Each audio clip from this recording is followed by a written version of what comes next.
Hai, nama aku Elliot, dan aku curi sesuatu yang berharga untuk dikasih ke orang yang harus aku bayar untuk bersamaku.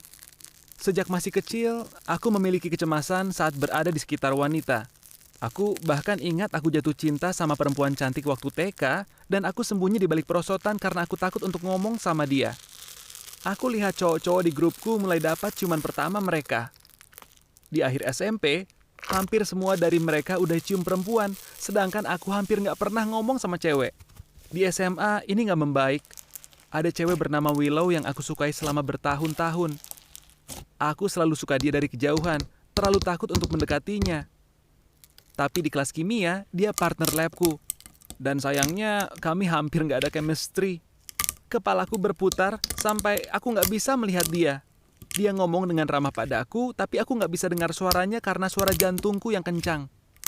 Tanganku keringetan, dan saat itulah pasti dia sadar kalau ada yang salah. Dia genggam tanganku dan dia menawarkan untuk mengambilkan aku segelas air karena aku kelihatan pucat. Setelah dia bilang itu, pikiranku mulai kemana-mana. Dia tahu aku gugup, dia tahu aku aneh, dan bentar lagi semua orang juga bakal sadar. Aku berdiri dari dudukku. Aku balik badan untuk pergi, tapi aku nggak sengaja menjatuhkan gelas kimia ke lantai. Gelasnya pecah, dan rasanya semua orang menoleh dan melihat ke arahku. Mukaku langsung merah, dan aku lari keluar ruangan. Rasanya aku duduk di kamar mandi berjam-jam. Dan ternyata emang iya. Bel berdering dan sekolah berakhir, tapi aku tetap nggak bisa gerak. Malam itu aku buka sosmedku dan aku lihat pesan dari Willow. Dia tanya apa aku baik-baik saja. Aku malu banget karena pesan menyedihkan darinya, jadi aku nggak balas. Beberapa minggu kemudian umurku 18 tahun. Aku menjadi semakin kecewa sama diriku. Semua temanku pacaran, jatuh cinta sama cewek pintar, cantik, dan aku malah nggak nyaman dan sendirian. Suatu malam aku pergi sama teman-temanku dan pacar mereka ada di sana. Saat lihat mereka pelukan dan tertawa cekikikan, hatiku patah. Aku izin balik duluan dan rasanya mereka nggak peduli kalau aku pergi. Aku menyusuri jalan yang gelap. Aku cuma mau ada cewek yang melihat aku kayak gitu. Karena melamun, aku hampir gak dengar wanita yang di belakangku. "Hei, buat kamu," katanya. Aku menoleh dan kagetnya ada wanita paling cantik yang pernah aku lihat dalam hidupku berdiri di sana memberikan aku bunga. Aku sangat linglung sampai aku ambil bunganya tanpa sadar. Aku berhasil bergumam, makasih. Sepertinya kamu agak kesepian. Kalau mau cari kenyamanan, silahkan masuk ke dalam. Dia mengendip padaku dan masuk ke gedung di samping kami. Waktu aku lihat papan di pintu, jantungku berdegup kencang. Itu adalah strip club. Aku terdiam di depan pintu, gugup banget. Habisnya aku mau dekat sama cewek. Mungkin ini cara untuk mewujudkannya. Aku masuk dengan gugup dan duduk. Ini terlihat seperti strip club di film-film yang pernah aku tonton. Lampu berkedip, gadis tengah telanjang, kursi gelap. Aku nggak nyaman. Beberapa menit kemudian aku memutuskan untuk pergi. Tapi MC-nya keluar dan mengumumkan bahwa Rosie akan keluar ke panggung. Gadis dari luar itu jalan di atas panggung dan dia terlihat luar biasa. Dia menari di panggung dan aku terpaku. Dia tersenyum padaku dan beberapa kali dia bahkan membungkuk dan membelai rambutku. "Aku senang kamu datang," katanya, dan dia mengendip padaku lagi. Untuk pertama kalinya dalam hidupku, aku merasa nyambung sama dia. Aku mau waktu lebih dengannya, jadi aku datengin dia setelah acara dan aku tanya gimana caranya supaya bisa. Dia bilang dia punya kamar pribadi untuk sejam, dan aku bayar mahal untuk mewujudkannya. Entah kenapa, bayar untuk menghabiskan waktu sama dia bikin aku merasa lebih baik untuk bisa sama dia. Aku nggak percaya diri. Tapi kalau aku nggak keren atau lucu, aku harus bayar. Jadi rasanya aku nggak menghabiskan waktu dia. Kami duduk di belakang dan dia mau nari untukku, tapi aku minta kami pegangan tangan dan ngobrol aja. Kami ngobrol sejam penuh dan aku merasa senang dengannya. Awalnya aku gugup banget dan dia bilang kalau nggak apa-apa. Dia belai rambutku dan bilang kalau dia nggak menghakimi aku sama sekali. Untuk pertama kalinya, ada yang nggak menghakimiku. Aku pulang malam itu dan merasa begitu enteng. Aku tahu aku harus bertemu dia lagi. Besok paginya, aku cuma bisa mikirin tentang dia selama di kelas. Aku bayangin masa depan dengannya.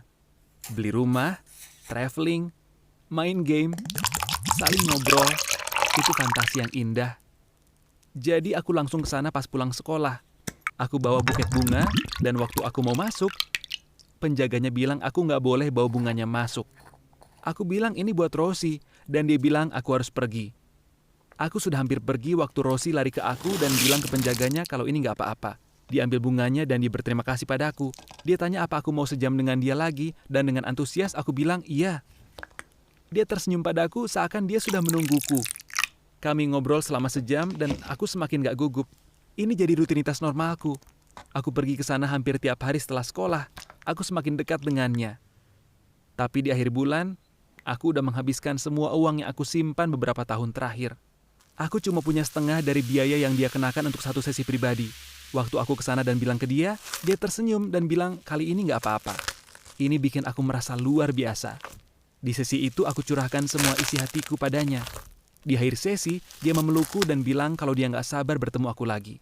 Malam itu aku mimpi tentang Rosie. Aku tahu aku harus bertemu dia, tapi aku gak punya uang. Aku merasa gelisah banget. Waktu aku mau pergi, aku mau pamit sama ibuku. Dan aku lihat kalung emas ibu tergeletak di meja samping kasur. Aku tahu ini salah, tapi aku ambil kalung itu dan aku keluar tanpa pamit pada ibuku. Aku langsung pergi ke klub untuk cari Rosie. Waktu aku bertemu dia, aku bilang kalau aku nggak punya uang. Tapi aku tunjukin dia kalungnya.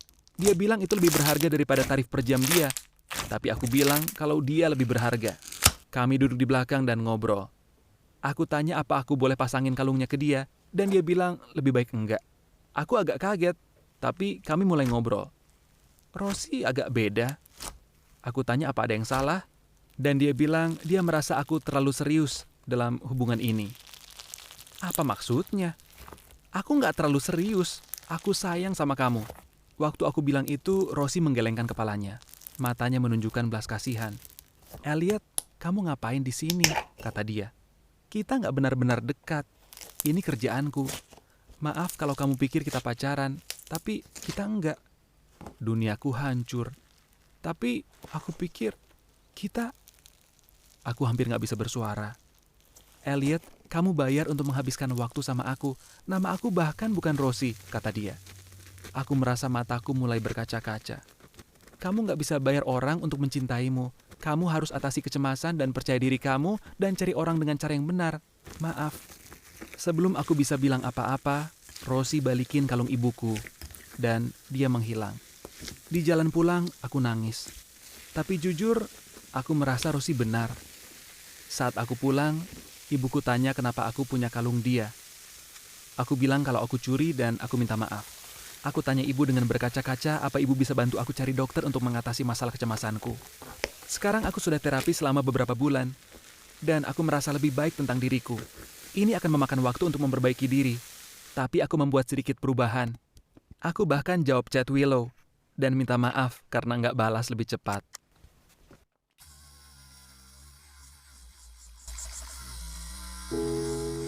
Apakah kamu sadar? Muka meme. Candy Crush Saga.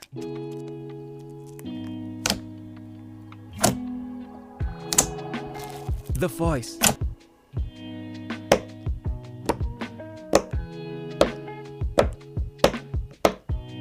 Apakah kamu menemukan? Kelinci. Cowok yang tidur.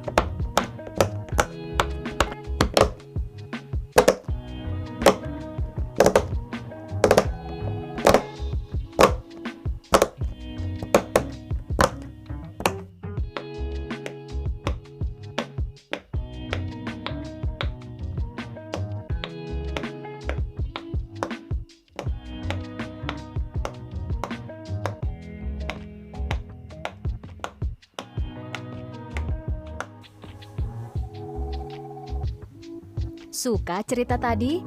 Jangan lupa untuk like, komen, dan subscribe pada channel kami karena ada video baru setiap minggunya.